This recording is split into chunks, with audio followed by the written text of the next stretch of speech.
Hey there everybody, it's Lance with Hard to Master, where we take a look at games that are hard to master, such as Crusaders, Thy Will Be Done. Now originally this game was from TMG, Tasty Minstrel Games, but they are no longer around anymore, and Renegade Games has picked up this line of games, as well as the expansion here, the Divine Influence expansion, which is what I will be taking a look at primarily in this video, this new expansion and what it adds to the base game. I'm going to go ahead and move these boxes out of the way here. Now, I will say that Crusaders is probably in my top 5 games of all time.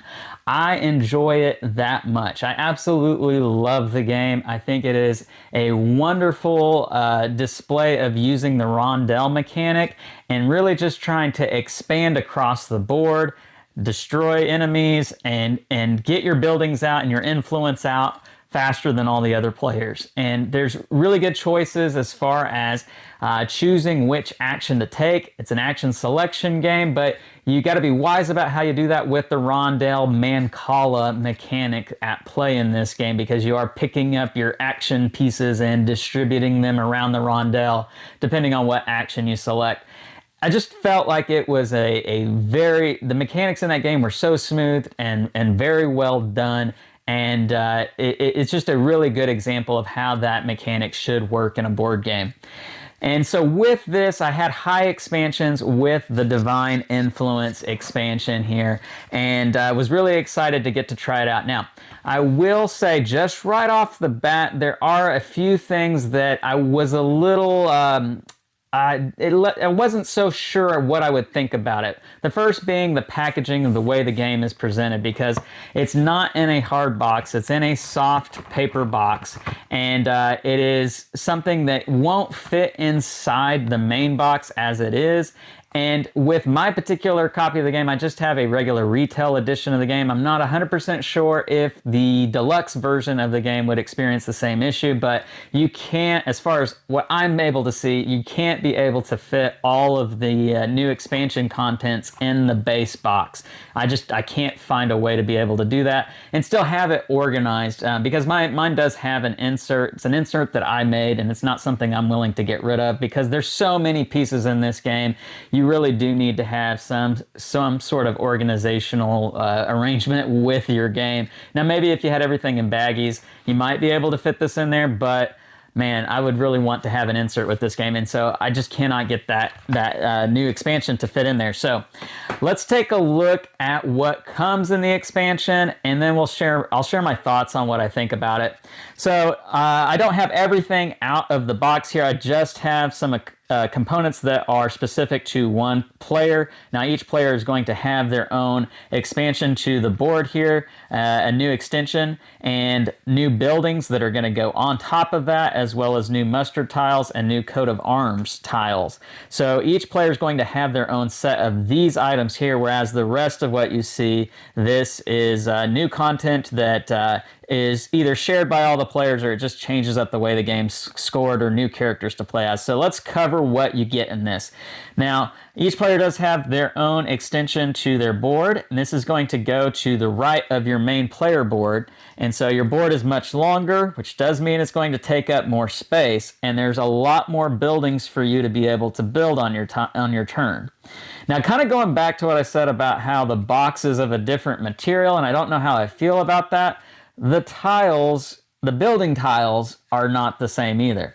So as you can see, these are actual tiles. These are chipboard tiles, and the buildings that you build in Crusaders are wooden. And so you're going to have two different types of buildings out on the board. You're going to have your wooden building, and your chipboard token tiles out on the board. It's not aesthetically pleasing, in my opinion, especially given the fact that these are supposed to be sort of the same type of buildings. I mean, you have keeps and castles and churches and chapels. I mean, it's all supposed to be sort of the same thing. It's just that they're different materials and they look different, and it just gives a different feel. So I'm not 100% pleased about that. But what your buildings are going to be doing, your top here, they're going to be giving you more troops. Your chapel, your church here is going to give you more action tokens. Your windmill here is going to allow you to remove other buildings from your other board and get those buildings out on the board. So you're building this building to build other buildings essentially. And then your bottom row here is going to allow you to upgrade a wedge on your rondel, which is really nice. But then it's also going to give victory points. So upgrading and victory points. So that's what these buildings are going to be doing, and you don't just have the choices of building the buildings that come in the base game. You can choose to build these, you can choose to build those, and they have their own prices, and so you don't have to do the base game buildings first to get to these, even though the base game buildings are going to be to the left of those buildings. So visually, it might look like you have to do the ones on the left before you can start doing these, but that's not the case. You can start building these too. So there's a little confusion as far as that goes, because you do have to, in the base game, build left to right, and you do have to build these left to right, but you don't have to do all the base game ones before you do the expansion ones. So that's a little wonky, in my opinion.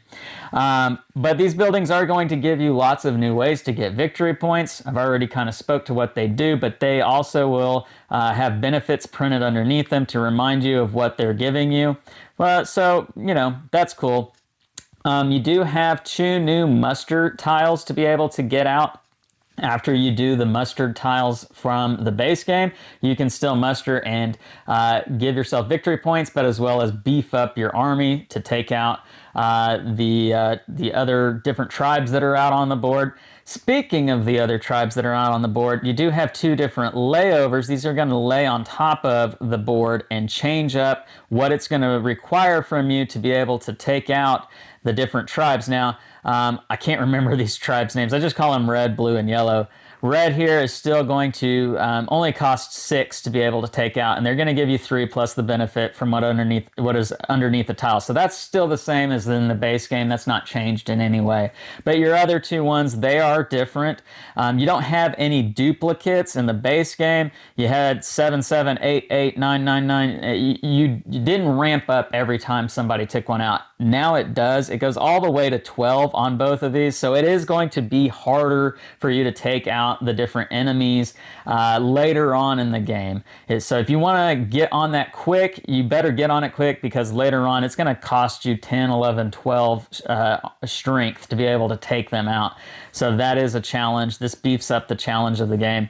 The coat of arms tokens is going to allow you to be able to move faster throughout the region, because anytime that you do the influence action, which is also different, and I'll cover that here in just a second, you get to put down a coat of arms token, and that's basically saying that you've had presence in that region, and because you've already been there and kind of conquered it a little bit, you get to fly through that, and you don't have to pay movement to go through those regions. And you can see how many that you can get out on the board. You won't get all of these out on the board, but it does really beef up your movement and allow you to fly across the board and get to some tile that maybe you wouldn't have gotten to until maybe the very last round in the base game. You can get to those much quicker in this expansion. I'll come to these next or last, because these are kind of this is the biggest change, the influence tiles. I'm going to cover the different new knights that you have in this expansion. You do have, real quick, you do have 25 point pieces. That's just, not a huge thing to add to the game. You got 25 pieces, woo! But you do have 4 new knights to be able to play as with this particular expansion, and they are going to add quite a bit of variety to what you already had. What I thought was a lot of variety with the way the different knights worked in the base game. I mean, they were wildly different and provided wildly different experiences playing the game.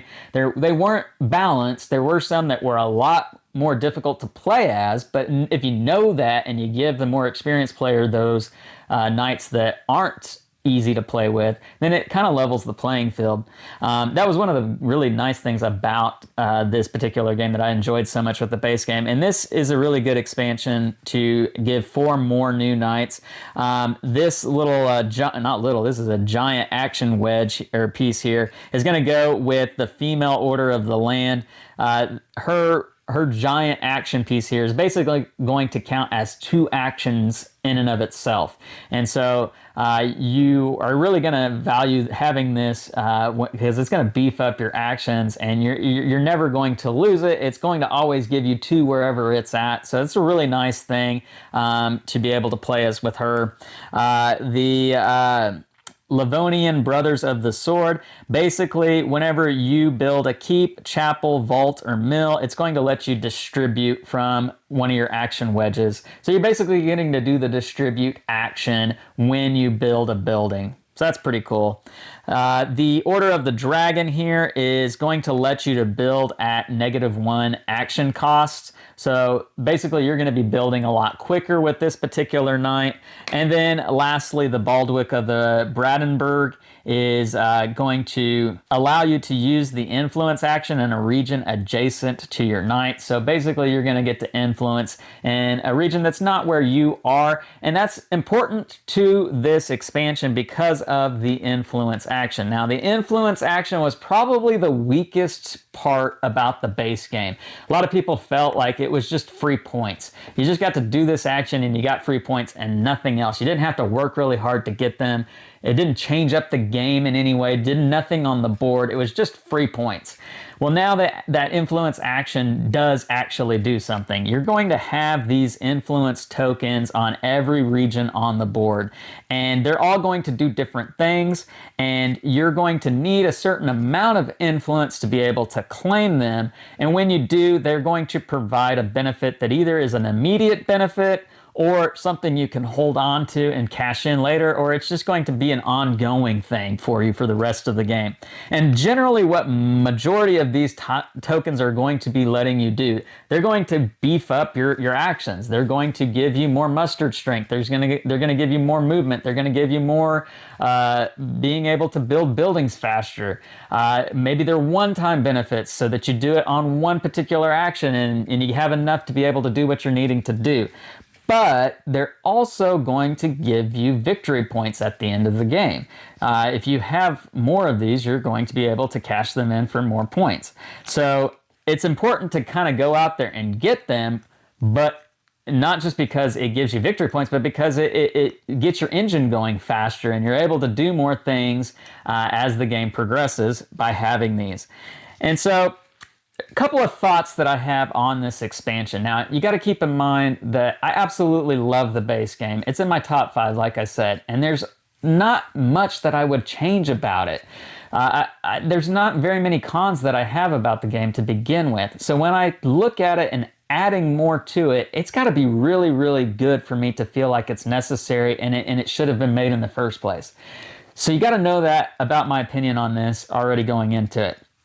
What do I like about this expansion? Well, I do like that you are working harder to try to take out the enemy tribes here, because that is something that those can evaporate real quickly in the base game, and you can really sort of feel like you missed your opportunity to get them because now they're all gone. They stick around a lot longer with this expansion, and so you don't feel as though you really got to devote yourself to that if you want to get anything from it.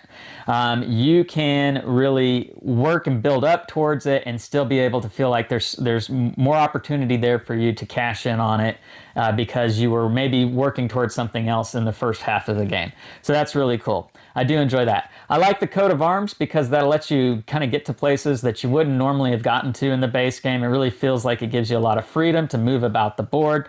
That's really cool.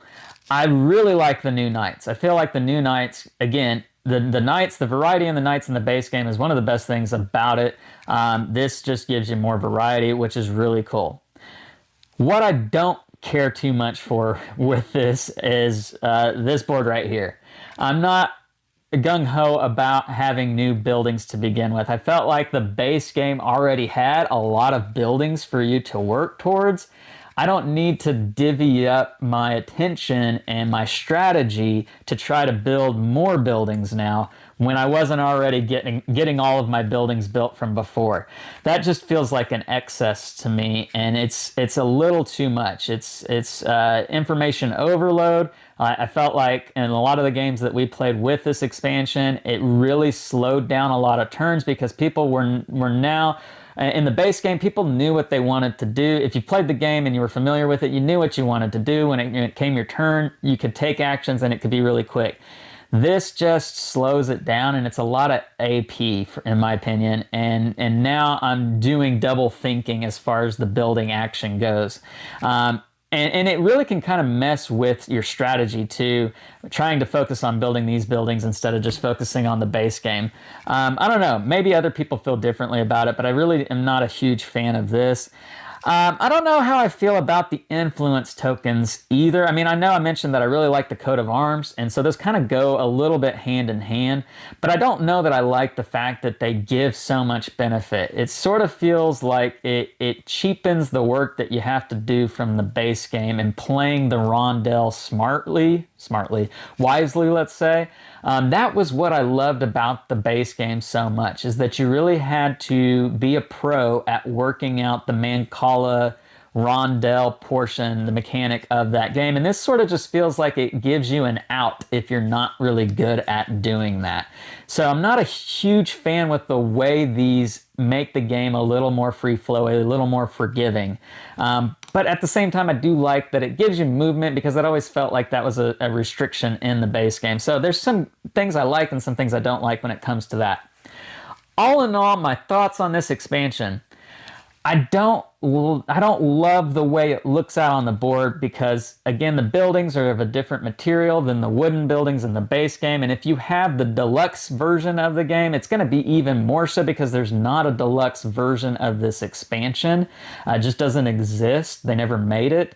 And so that's a bummer. But even if you have the retail, it still looks different. And so I don't know how I feel about that. I wish there would have been 2 separate expansions, one that included some of this stuff over here, and then one that it would have included this board here, because I would have just liked this stuff and not so much this stuff. So that's kind of where I'm coming from. But again, I gotta say, you know, this game is a top 5 game for me, and so it was going to take a really exceptional expansion for me to feel like it made a fantastic game even better. This helps in a little bit of ways, but I don't know that it's going to be one that I'm going to stick with. I think I'll stick with the base game plus some of this stuff over here, but not include the new buildings to be building.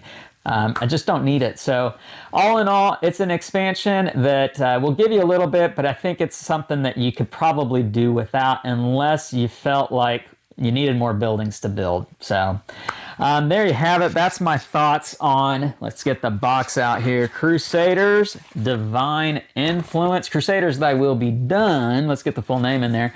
Divine Influence. It's from Seth Jaffe, and it is taken over from Renegade Games. They're the ones who have taken over this line of games. So leave me some comments down below. Let me know what you think about Crusaders, the base game. Let me know what you think about this new expansion, and just leave me some comments. I'd be happy to respond to them. If you like this video, please, please, please hit the thumbs up, subscribe to the channel, and hit the bell icon. That is so helpful to us, and it really lets us know that you enjoy the videos that we put out here on Hard to Master, as well as Love to Hate. And Love to Hate's the side of the channel where we take a look at games that work well for gamers and non-gamers. But this is Hard to Master, where we take a look at games that are hard to master. We'll catch you next time.